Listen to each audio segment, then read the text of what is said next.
네, 오늘 우리 저랑 제 선생님이랑 김혜수 선생님이랑 셋이 읽을 수 있으니까 우리 내 인생에 힘이 되어준 한마디 133쪽 먼저 자기 자신을 용서하라. 우리 주희 선생님, 김혜수 선생님 저 이렇게 읽겠습니다. 먼저 자기 자신을 용서하라. 부끄럽게도 제가 이 말을 이해하는 데는 오랜 세월이 걸렸습니다. 그것은 어떻게 내가 나를 용서한단 말인가? 내 잘못을 용서해주는 주체는 타자가 아닌가? 남이 나를 용서해주지 않는데 어떻게 용서를 받을 수 있단 말인가? 하는 생각 때문이었습니다. 아, 오디오가 안 됐어요. 에? 오디오 안 켜졌어요. 김혜수 선생님. 하고 내가 용서받을 수 없는 잘못을 저질렀다 하더라도 그것은 어디까지나 나에게 저지른 게 아니라 남에게 저지른 것입니다. 그렇기 때문에 남에게 용서를 청해야 하는 문제가 대두되는 것입니다. 남이 나를 용서해 주어야 용서가 이루어지는 것입니다. 그런데 어떻게 남에게 청하기도 전에 먼저 나에게 용서를 청할 수 있으며 어떻게 내가 나를 용서해 줄 수 있겠습니까? 용서의 문제를 늘 타자와 나의 관계로 생각해온 저로서는 참으로 이해하기 어려운 문제였습니다. 물론 제 자신에게 잘못을 저지를 수는 있습니다. 나 자신을 소중하게 여기지 않는 일, 이 세상에서 나를 태어나게 한 절대자를 원망한 일, 하고 싶었음에도 불구하고 노력조차 하지 않고 중도에서 포기해버린 일, 뜻하지 않게 상처 많은 삶을 살게 한 일 등은 제 자신에게 퍽 미안한 일입니다. 그러나 엎드려 용서를 구할 만한 일은 아닙니다. 그런데 내게 어떤 잘못이 있을 경우 먼저 나를 용서하는 일이 참다운 용서에 이르는 길이라는 것을 알게 된 것은 아주 최근의 일입니다. 그것은 송공모 신부님이 쓰신 책 상처와 용서에서 내게 상처 준 자를 용서하기 위해서는 먼저 나 자신을 용서할 필요가 있다는 글을 읽다가 유다와 베드로의 차이점을 반해 알게 되었기 때문입니다. 두 사람은 똑같이 스승 예수를 배반했습니다. 그런데 베드로는 수지자답게 교회의 반석이 되었고 유다는 스스로 나무에 목매달아 자살을 했습니다. 그 차이는 무엇일까요? 그것은 자신을 용서하지 않았기 때문입니다. 그들은 통곡과 회개 끝에 자신의 잘못을 스스로 용서하고 그 용서를 바탕으로 무서운 박해 가운데서도 스승의 말씀을 열심히 전했습니다. 그러다가 처형을 당하게 되자 나는 스승을 배반한 자이니 십자가에 거꾸로 못 박혀 죽겠다고 자청하는 유대한 죽음을 선택했습니다. 그러나 유다는 그렇지 않았습니다. 유다는 스승을 팔아 얻은 돈을 자신이 갖지는 않았습니다. 은전 30냥을 제사장들에게 집어 던졌습니다. 분명 자신의 잘못을 깨닫고 자신의 행위에 대해 분노하고 그러한 행위를 부추긴 제사장들에게 분노했습니다. 그러나 자신을 용서하지는 않았습니다. 베드로와 똑같이 회개와 통곡은 있었지만 자신을 용서하지 않음으로써 자살로 끝내고 만 것입니다. 제사장들은 그 돈으로 밭을 사 피의 대가로 얻은 것이라고 피바치라고 했으며 나그네의 묘지로 사용했습니다. 이 얼마나 다른 모습입니까? 유다는 스승을 배반한 죄책감을 견디지 못하고 스스로 목숨을 끊어버리는 부정적인 대로 방향을 전환했지만 베드로는 긍정적인 대로 방향을 전환했습니다. 저는 자신의 잘못에 대한 이 두 사람의 태도를 보고 자기 자신을 용서하는 일이 얼마나 중요한 일이라는 것을 확연히 깨달을 수 있었습니다. 그리고 제가 유다와 같은 태도를 지니고 있는 존재가 아닌가 문득 두려웠습니다. 중학생 때 자전거를 타고 가다가 할머니를 친 적이 있습니다. 길바닥에 쓰러진 할머니를 부축해서 병원까지 모시고 갔습니다만 병원 문을 열고 들어가자 문득 이대로 도망쳐야지 하는 생각이 들었습니다. 할머니가 병원에서 치료를 받으면서 발생할 모든 일이 갑자기 두려워졌습니다. 그래서 얼른 할머니가 저를 보지 않는 틈을 타 병원 문을 열고 도망치고 말았습니다. 요즘 말로 말하자면 뺑소니 사고를 저지른 셈입니다. 저는 그 이후로 자전거만 보면 그 할머니 생각이 났습니다. 할머니가 크게 다치시진 않았다고 자기해보지만 그 일이 계기가 되어 돌아가셨을지도 모른다는 생각이 늘 마음 한구석에 자리 잡고 있었습니다. 저는 그런 못된 짓을 한 제 자신이 미웠습니다. 아마 그런 미움과 두려움 때문에 자동차 운전 배우기를 꺼렸는지도 모릅니다. 그래서 저는 아직 운전면허증이 없습니다. 그러나 요즘은 그때 그런 잘못된 행동을 한 제 자신을 용서합니다. 앞으로 어떠한 일이 있어도 그런 행동은 하지 않고 남은 생을 살아야 한다고 생각되자 마음이 조금 편안해졌습니다. 자신을 용서하지 않으면 고통받게 됩니다. 자신을 용서하지 않으면 자잘하게 되고 자신을 버리게 됩니다. 스스로에게 치유할 수 없는 상처를 주게 됩니다. 저는 거리의 많은 노숙자가 되는 데에는 우리 사회 경제의 구조적인 문제가 주 원인이기도 하겠지만 결국은 스스로 자신을 버리고 상처를 주었기 때문에 노숙자가 된 것이라고 생각해 본 적이 있습니다. 물론 노숙자들을 위해 일하시는 한수녀님의 말씀을 잊고 있는 것은 아닙니다. 저는 그동안 노숙자들이 게으르고 의지가 약해서 그런 줄 알았는데 그렇지 않았어요. 열심히 살아보려고 하지만 너무도 허약했어요.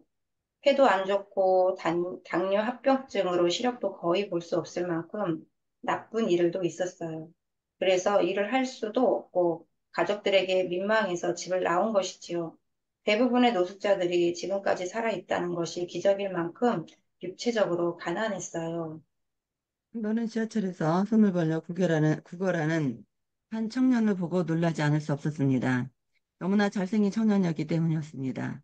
키가 크고 이목구비가 단정한 게 어디를 봐도 구걸할 청년 같아 보이지 않았습니다.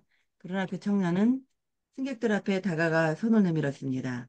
아무도 10원짜리 동전 한 입 주지 않았습니다. 청년은 전동차 문이 열리자 밖으로 나갔습니다. 그리고 그대로 지하철역 벽에 비닐로 만든 쓰레기 봉투처럼 스르르 주저앉아 머리를 감싸 안았습니다. 그 청년은 자신을 용서하지 않고 스스로 자신에게 상처를 주고 있었던 게 아니었을까요? 저는 이제 남에게 잘못을 저지른 제 자신에 대해 내가 먼저 용서하고자 합니다. 잘못의 주체가 나일 경우에는 그런 잘못을 저지른 나 자신에 대하여, 잘못의 주체가 남일 경우엔 그 사람을 미워한 나 자신을 위하여 먼저 용서를 청하고자 합니다. 그래야 제 자신이 어둠 속에 갇히지 않게 되고 진정한 용서가 이루어질 것 같습니다. 사람은 죽을 때가 되면 용서받기를 원합니다. 사람이 임종 무렵에 가장 후회하는 것은 왜 그때 그 사람을 용서해 주지 않았던가 하는 것입니다. 아마 그것은 죽음에 이르도록 남을 용서하지 못한 자기 자신을 용서하기 위한 게 아닌가 싶습니다. 자신에 대한 용서야말로 모든 용서의 출발점이기 때문입니다. 자기 자신을 용서해라.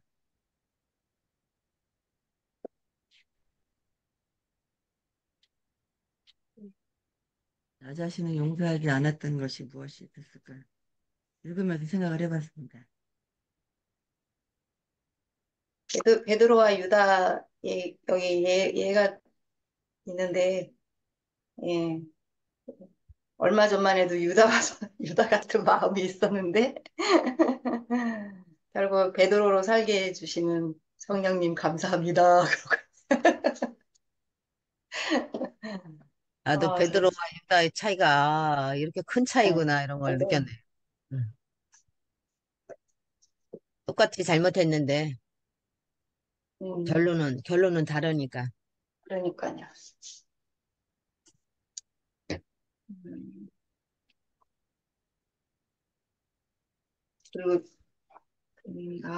그, 기도할 때도 회개 먼저 기도하라고 하잖아요. 결국은 자기 자신에 대한 용서를, 그게 용서구나. 좀 약간 매칭이 되면서 약간 명료해지는 것 같아요. 이 대목을 보면서, 137페이지에 보면은 중간 부분에 이제, 제 자신에 대해 내가 먼저 용서하고자 합니다. 잘못의 주체가 나일 경우는 그런 잘못을 저지른 나 자신에 대하여, 잘못의 주체가 남일 경우엔 그 사람을 미워한 나 자신을 위하여 먼저 용서를 청하고자 합니다. 예, 좀 평안한 삶을 살겠구나. 이렇게 생각하면. 아, 점점 평안해지는데? 내 삶이? 네, 그렇게 느껴지는 것 같아요. 근데 나 자신을 용서하지 않으면 아마 괴로워서 엄청 힘들긴 할 것 같아요. 네. 죄책감, 자책감, 뭐 이런 것들 때문에 힘들지 않을까. 어저께 친구한테 전화가 왔는데 변호사나 아는 경찰 있냐고 전화가 와가지고 아파트에 자기 차 번호를 아파트 엘리베이터 광고판에 자기 차 번호를 빨간 펜으로 써가지고 주차 똑바로 하세요. 민폐입니다. 막 이렇게 써놨나 봐요. 근데 주차를 워낙 잘하는 애인데 그 자리에 이제 얘가 항상 되니까 지정 주차는 아닌데 왜 사람이 자기 습관대로 가는 주차 자리가 있잖아요. 걔가 그렇게 했는데 그 쓴 사람은 거기도 자기가 좋은 거야. 그래가지고 그렇게 적었는데 그 사람을 알고 보니까 CCTV 돌려보니까 옆집 사람인 거야. 음, 아파트 바로 옆집 사람인 거예요. 그래가지고 막 이제 분해가지고 관리소에다가도 다 여태까지 자기 똑바로 안 된 적이 없는데 그래서 이제 나한테 물어봐가지고 어떻게 해야 되냐 이 분함을 어떻게 해야 되냐 그래서 뭐라 그랬게요. 경찰서 가서 거기 저기 뭐야 CCTV 무고죄로 구할 거예요? 신고해 일단은. 그래서 너는 마음에 그 사람이 진정으로 사과를 하면 받아줄 용의가 있는 거잖아. 그랬더니 그렇대. 그런데 그런데 그 사람이 그렇게 네가 얘기했음에도 불구하고 안 받아들여지는 것 같고 네가 불만스러우면 일단은 아예 신고하겠다라는 생각을 하는 게 아니라 액션을 취해서 그 사람이 진정으로 사과를 할 수 있게끔 네가 자리를 마련해 줘봐. 근데 이제 뭐 그렇게 해서 얘기를 했는데 이 분한 게 가시지가 않나. 그러니까 제가 들어봐도 너무 분할 것 같긴 하더라고요. 자신을 용서하기는 어려울 것 같아요. 이럴 경우에. 근데 옆집 사람이기 때문에 쉽지는 않은 행동을 하기가 쉽지가 않아요. 서로 안 좋아지면 계속 이게 또 이게 여파가 커질 것 같아갖고, 제 생각에는. 그러니까요. 그리고 어. 동네 사람들이 그걸 봤잖아요. 거기 자기 차 번호 이제 알고 있기 때문에 시선이 막 따가운 거지. 근데 이제 주차를 한 번도 삐뚤게 한 적이 없는 거야, 얘는. 그러니까 이제 더 억울하고 CCTV 돌려봤더니 이제 딸한테 볼펜을 달라 그래가지고 거기다 적었어. 딸이 또 묻는 거야, 둘이 같이. 그게 너무 이제 부모로서 그게 할 짓이냐. 그 공고판에다가 엘리베이터 공지판에다가 공개적으로 그걸 적어 놓는다라는 게. 근데 이제 그 사람 생각에 나는 똑바로, 분명히 똑바로 됐다라고 본인이 생각인 거지. 그 사람들이 똑바로 됐는데 진짜 그렇게 썼을까요? 저는 그냥 그런 생각이 드네요. 어쨌든 그래서 약간의, 예. 그날 소장님 데리고 저기 가서 아예 주차 자리 가서 CCTV 다 찍고 사진 다 찍었대요. 그래서 자기가 이제 너무 억울해가지고 찍었다고 하더라고요. 얘 생각일 수도 있는데 응. 이제 어쨌든 공개적으로 해가지고 아 진짜 이 옆집인데 아 TV에서 나오던 일들이 진짜 이렇게 있구나. 그러니까 잘못하면 진짜 칼부림 나는 그런 사건 사고들이 맞아요. 이렇게 있구나 싶은 게 와. 음. 네, 우리 김혜 교수님 지금 그냥 열심히 복숭아를 드시면서 계셔가지고 아침을 안 맛있겠다, 먹고 그치? 지금 강의하러 가서 지금 일찍 비가 엄청나게 오니까 일찍 출발한다고 가서 자고 일어났더니 없더라고요. 아니 저기 줌에서 봤어요. 자고 일어났 음, 줌을 켰더니 줌에 있더라고. 어디 가냐 그랬더니 강의하러 갔다고. 어제까지 저녁 때까지 들었는데 자고 일어나고 잊어버렸어요. 아 우리 진짜 다른 사람을 용서하기 힘들긴 하겠지만 내 자신을 용서하는 것도 용서해야 된다라는 걸 알지만 쉽지 않을 때도 있는 것 같아요. 특히 이제 내가 속이 막 되게 부글부글 끓고 막 이렇게 할 때, 그럴 때는 내 자신을 용서하기가 좀 쉽지 않을 텐데 내 자신 용서를 하라고 이렇게. 저는 그냥 제 경험상 뭐 어쨌든 직장 생활하면은 많잖아요. 다반사 많아요. 내가 도마 위에 올라간 일이 엄청 많아요. 내가 하지 않은 일인데 도마 위에 많이 올라가. 왜? 어, 가만히 있으니까. 막 성질 더럽고 이런 애들은 안 올려. 왜냐면 자기한테 피해 볼까. 근데 뭐 그렇게 얘기 안 하는 애 도마 위에 많이 올라가는데 처음에 나도 막 울분하고 막 그냥 따지고 뭐 삼자 대면해 막 이러고 이제 초창기에는 막 그랬는데 그래봐야 나만 손해더라고요. 요즘에는 그래 애들 도마 위에 올려놨다가 제자리에만 갖다 놔라. 그러고서 이제 언젠가는 알게 되겠지 뭐 이러면서 토막을 내든지 뭐 맘대로 해라 이제는.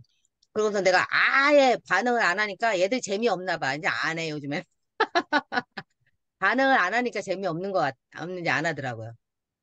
반응을 하면 근데 이게 끝이 없어. 반응을 아, 안 해줘야 돼. 맞아요. 응, 그래서 맞아요. 그래, 내가 나를 위해서 그냥 참자. 내가 걔들하고 똑같이 그래봐야 나한테, 나의 뇌에 안 좋잖아요.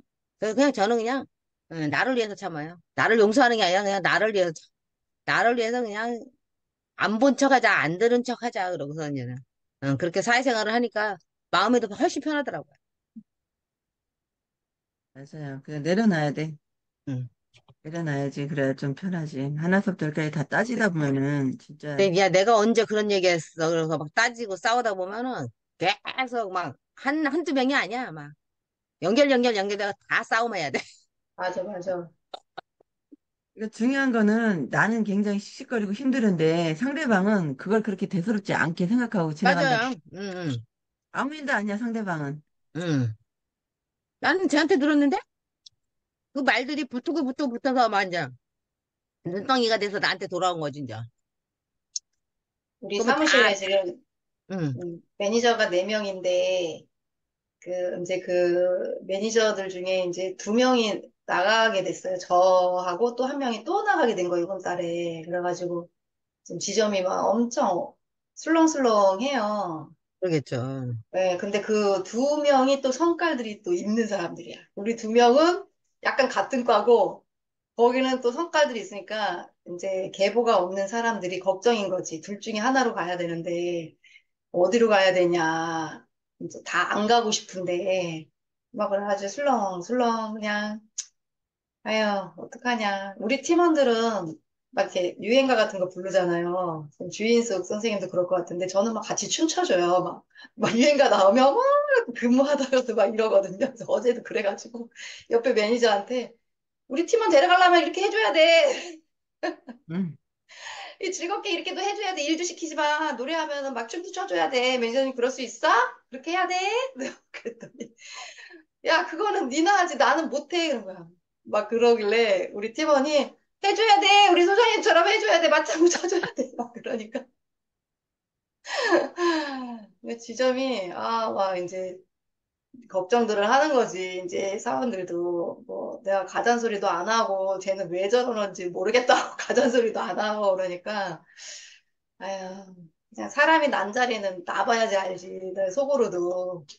음, 그리고 없으면 없는 대로 또 있는 상황에 맞춰서 다 적응하게 되잖아요. 언제 없어졌냐, 언제 섭섭했냐 하는 것처럼 그런 것도 뻔히 알고 있기 때문에. 어쨌든 간에 삐그덕거리든 어쨌든 굴러가더라고요. 예, 아, 맞아요. 나 없으면 안 될 것 같은데 안 그래요. 다 굴러가. 맞아요. 어떻게든 굴러가요. 맞아, 근데 맞아. 이제 남아있는 사람이 조금 힘들지. 마음적으로는. 육체적으로는. 이거 응. 얘기하잖아요. 내가 그만두면 나한테 뭐 모르는 거 있으면은 전화 오겠지. 전화 안 온다는 거. 맞아요. 자기네들이 알아서 해결한다는 거. 굉장히 오랫동안 그 업무를 했다 해도 새로 한 번도 또 업무를 안 했다 해도 알아서 그 옆에서 알아서 하든 뭘 하든 처리하더라고요. 왜 나간 사람한테 전화해? 막 이런 사람들도 있어요. 그러니까 이제 안 하게, 아무래도. 퇴사했으면 여기 있게 내버려둬. 막 이런 생각도 또 갖고 있는 거지. 딴 데로 갔는데 뭐 여기 자꾸, 뭐, 모른다고 전화해. 여기서 알아서 해야지. 막 이렇게 생각하는 사람들도 있기 때문에 그런 것 같아요. 우리 김일 교수님 열심히 지금 오늘 비 지금 되게 많이 오죠? 여기도 막 아까 번개 치더라고. 소리 엄청 크게 나요, 지금. 비 오는 소리가. 비는 오는 것 같아요. 네, 어떠신가요? 지금 비 많이 오나요? 가면서? 지금 클릭을 못 하고 있어요. 안성으로 마이크 가는 거, 클릭을. 안성? 아, 어디라 그랬더라? 안성이라 그랬나? 네, 비가 대표님 엄청 오다 안 바쁘세요. 오다 하는데요. 지금 아직도 22.7km 남았어요. 지금 1시간 9시 수업인데 원래 7시 58분 도착이라고 그랬는데 지금 8시 22분 도착으로 바뀌었어요. 와, 음, 아홉 시에 수업이거든요. 여기서, 맥히나 봐요. 예, 1시에 끝나고 바로 또 2시에 또 수원으로 넘어가야 돼. 바쁘시네. 오늘은 6시간, 오전에 4시간, 오후에 2시간 있는 날이라서. 그래, 어, 아침에 엄청 일찍 나온다고 그래서 지금 복숭아 먹은 게 아니라 참외 먹었어요. 참외. 이딴만한 참외. 출발할 때는 밥이 안 넘어가서 안 먹고 조금 있으니까 이제 좀 이게 편안해져가지고. 그러니까 딱지가 저기 깎아주셨어요? 예, 아니, 제가 그냥 안 씻어놓은. 깎고 먹었고요. 오, 집에서 대신 수세미로 닦고 왔고, 어제 완주 갔다가 밤에 11시 반 도착해가지고, 그 오늘 수업할 거 작업하느냐고 1시에 자가지고, 또, 하여간, 아이고, 뭐 그렇게 사네요. 이게 누구 말 맞다나 일이 있다는 게 행복하게 생각, 네. 몸 관리 하시면서 하셔야 되겠네. 그러니까 몸 관리해야 되고, 맞아요. 그러니까 몸이 뭐, 엄청 피곤하니까, 어, 머리 회전이 좀 덜 되고, 피곤하니까 그냥 집에 와서는 다른 걸 뭘 하고 싶지 않더라고요. 좀 쉬어야 그러니까 이게, 된다는 그런 생각이 많이 들더라고요. 이게 기업체를 지금 6개를 컨설팅을 하고 있거든요. 이야.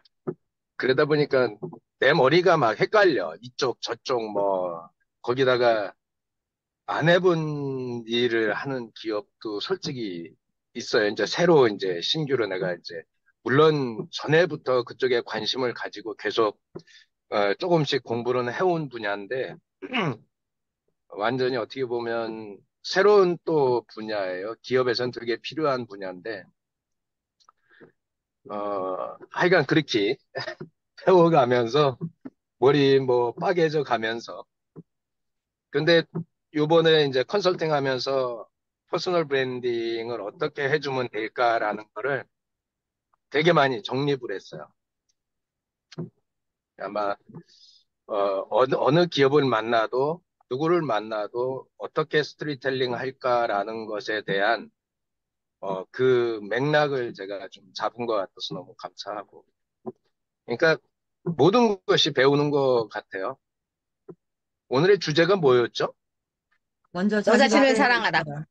용서하라. 네, 진짜 자기 자신을 뭐 하여간 뭐 오늘 학생들한테 어떤 메시지를 전해줄지 이제 고민을 해봐야 되겠지만 끝날 먼저 그런 자기 그런 것 자신을 같아요. 사랑하라. 그러니까 오늘도 오프닝 멘트를 날리까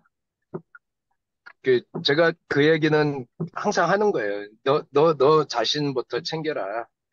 부모가 뭐라 해든 선생님이 뭐라 해든 수학 성적이 0점 나왔든 빵점 나왔든 내 자신을 내가 사랑하지 않으면 아무것도 할 수 없다라는 이야기를 저 되게 많이 해주거든요.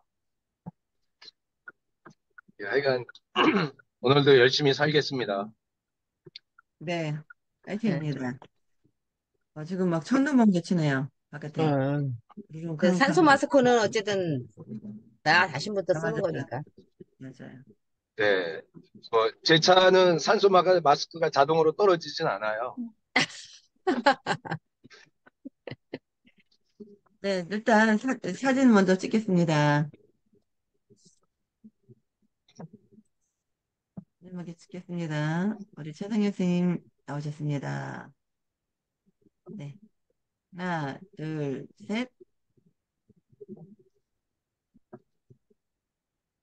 네, 대구는 대구도 지금 비가 많이 오네요. 안 온대는데? 어? 안 온대요? 대구 비가 안 와요? 응. 바깥에는, 구나. 흐린 건가 봐요. 진짜 여기는 비가 엄청나게 오는데, 우리나라 이 작은 땅덩어리에서도 이렇게 표가 나니, 그죠? 차이가 나니. 네, 오늘도 행복한 하루 되시고요. 네. 내일 또 내일은 뵙겠습니다. 저기 일찍 대마도 여행 가야 돼갖고서 일단 내려가갖고. 아, 아, 거기 네. 저기에서 학교에서 네. 음, 그럼 이제 야, 선생님부터 좋겠다. 가시겠네? 나도 데리고 가, 나도. 우리 오세요. 대마도가 6월에 가면 좋다 하더라고요. 몰라트가 배 타고, 부사랑에서 배 타고 가더라. 대마도 가면 대마초 하는 거예요? 모르겠어요. 가봐야 알 것 같아요. 저도 한 번도 안 가봐갖고. 아, 너무 좋으시겠다. 그 비가 안 와야 되는데, 잘 그죠? 다녀오세요. 비가 와도 뭐, 비옷 입고 저거 진행을 한다고 하더라고. 아, 비가 와도. 네. 네. 오늘도 행복한 하루 되시고요. 우리 주일사님 내일 안 네. 나오세요. 내일 못 나오시겠네. 화이팅! 네. 네.